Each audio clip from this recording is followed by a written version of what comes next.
Hello! Good evening! Mabuhay! So, ayan. Bali, update lang kay Hana. Diba last week, kami ng about sa kanyang medication.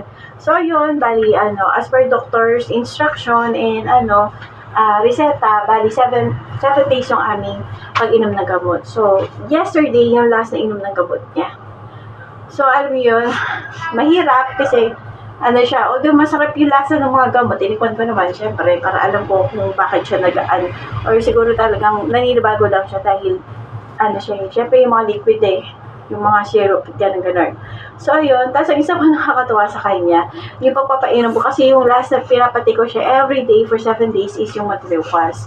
So, hindi ko alam ang lasa ng matulikwas, or So, ang ginapagawa ko sa kanya, sabi ko silang doctor is, pulbusin, sama sa tubig, or milk. So, siya ang ginagawa ko. Pinapagawa kong candy. So, siya every night, ganun ang ginagawa. Yung last night, kasi medyo tulog na siya, pero parang siya naanipungatan. So, pinatay ko sa kanya, candy niya pa, tapos, a little while, pinapasak yung aking nipon para makapagod siya. So, yun, bali, ayun, tapos na namin. So, ngayon lang kami nag-update para malaman kung okay na siya. So, nawala na yung niya, yung maingay dito sa likod niya. So, okay na siya. So, maraming salamat!